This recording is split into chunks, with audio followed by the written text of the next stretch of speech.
Black കളറിലാണ് മോശം പോയത്. അപ്പോൾ അത് കണ്ടിട്ട് നമ്മൾ അവിടെ ഉള്ള ഡോക്ടറാണ് അഡ്വൈസ് ചെയ്തത്. ഇൻറ്റേർണൽ ബ്ലീഡിംഗ് ഉണ്ട്, അതുകൊണ്ട് എത്രയും പെട്ടെന്ന് മെഡിക്കൽ കോളേജിൽ കൊണ്ടുപോകാനായിട്ട് അപ്പോൾ അവിടെ കിടന്നിരുന്നില്ലല്ലേ? അവിടെ കിടന്നില്ല, അവിടെ നിന്ന് ട്രീറ്റ്മെൻറ്റ് എടുത്തായിരുന്നു. അവിടെ നിന്ന് IVസും കാര്യങ്ങളൊക്കെ അതൊരു എടുത്ത് പ്രാഥമിക ചികിത്സ എടുത്തു. അതായത് സിംറ്റമാറ്റിക് ട്രീറ്റ്മെൻറ്റ് എടുത്തായിരുന്നു. വയറിളക്കവും ഛർദിലും ഒക്കെ ഉള്ളതുകൊണ്ട് അതിൻ്റെ സിംറ്റമാറ്റിക് ആയിട്ടുള്ള ട്രീറ്റ്മെൻറ്റ്സ് എടുത്തിട്ട് ഇൻറ്റേർണൽ ബ്ലീഡിംഗ് ഉണ്ട് എന്ന് ഡോക്ടർ മനസ്സിലാക്കിയപ്പോൾ ഉടനെ തന്നെ മെഡിക്കൽ കോളേജിൽ കൊണ്ടെത്തിക്കാൻ പറഞ്ഞിട്ട് പുള്ളിക്കാരൻ തന്നെയായിരുന്നു ഞങ്ങൾക്ക് ആംബുലൻസും അറേഞ്ച് ചെയ്ത് തന്നു. ആംബുലൻസിൽ തന്നെയാണ് അപ്പോൾ മെഡിക്കൽ കോളേജിലോട്ട് കൊണ്ടുപോയത്.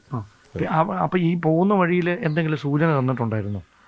ഇല്ല, ശരിക്കും ആംബുലൻസിൽ പപ്പയും അമ്മയും ആയിരുന്നു കൂടെ ഉണ്ടായിരുന്നത്. ഞാനും എൻ്റെ ഒരു കസിനുമായിട്ട് ബൈക്കിലാണ് പുറകെ പോയിട്ടുണ്ടായിരുന്നു. അപ്പോൾ അപ്പോഴൊന്നും അവൻ പറഞ്ഞില്ല. ഈ ഫ്രൂട്ടി അവൾ കൊടുത്തു, അത് കുടിച്ച് വന്നതാണ് എന്ന് തന്നെയാണ് അവൻ പറഞ്ഞുകൊണ്ടിരുന്നത് അപ്പോഴും. പിന്നെ അതിനെ തുടർന്ന് ഷിമോൺ ഇതിനകത്തൊരു